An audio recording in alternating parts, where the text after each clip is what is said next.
Hi, everyone. Thanks for watching. My name is Nitish. I'm a partner with Everest Group, and I lead our focus on IT and digital services in the European region. I have with me today a special guest, Anik, who's one of our senior analysts and focuses more specifically on the life sciences technology landscape. Anik, thanks for joining us today. Hi, Nitish. It's a pleasure joining you. Perfect. So Anik, you authored a very interesting analysis recently, which focuses on how life sciences firms are approaching this concept of sustainability. Now, for those of you watching, we have been looking at sustainability and impact sourcing in a more programmatic sense in the last 18 to 24 months. And, contrary to what people might assume, in life sciences, it's not just planet or environment, which large life sciences corporations are focusing on, but it's actually the sustainability aspect and social. If you really look at the three aspects of environmental, social, and governance, social sustainability is really of prime focus here. And that's very interesting to me, just looking at the space life sciences occupies. So Anik, this is a slightly different to other industries that we've studied, such as BFS, or banking and financial services, as well as the broader technology services landscape. So, what's really behind the scenes as you look at the sustainability focus on social aspects in life sciences?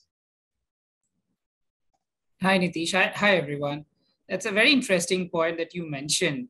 And let me talk a couple of points here. If you look, Nitish, historically, even though it was not called out as social sustainability, but life sciences have been focused on developing drugs, helping people with their healthcare infrastructure or vaccines. So they have been aligned to that pillar more closely, I would say, than any other industry. But why the certain call, or as you see in this slide, the mentions of the sustainability, social sustainability in the filings have increased more than the environmental sustainability.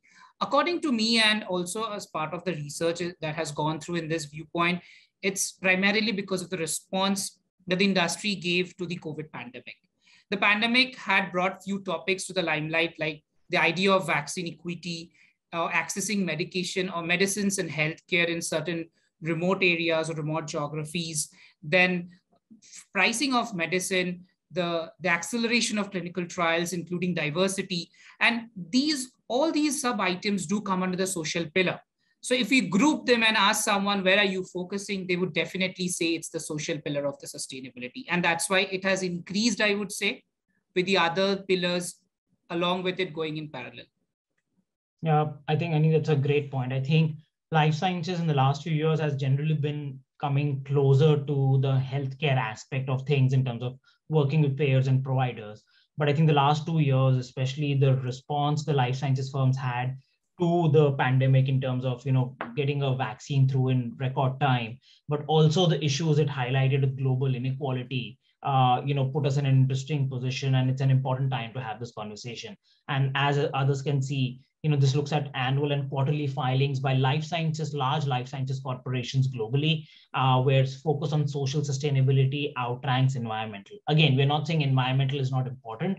It's just the relative pecking order given the space life sciences firms occupy.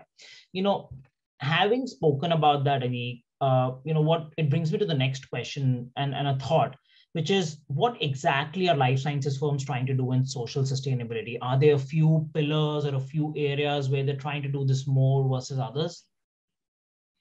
Definitely. And I was expecting that as the next. And as we analysts always love double clicking, so let me double click on the social sustainability fact. We have three themes, and we have grouped these initiatives, if you see, under three themes. First would be accessibility and affordability, which majorly talks about taking medicine and drugs to the people and giving them at a fair price. And that's where you see the ideas of inclusivity in trials, value-based pricing. The second is trust and safety, whether we are tackling counterfeit drugs, whether we are increasing supply chain transparency. And finally, like every other industry, though life sciences have got this tag of being a laggard, but innovation is there. And that would help in developing therapies for, say, rare diseases or personalized therapies. And all these together comprises of the social sustainability bucket. Yeah, this is really interesting because if you really look at some of these themes which we have been investigating for a while, I remember a year or two ago, we had published our analysis around how can we improve diversity in clinical trials. That's an idea where we've seen a lot of positive movement, say from the FDA in the US now. I think it's really important given the zeitgeist and the conversation we are having on these topics. So I'm glad that we have done this, and you and the team have done this research and published this now. And I'm hoping for more such conversations on the topic. Anik, thanks for joining us today. Thank you, Nitish, for having me.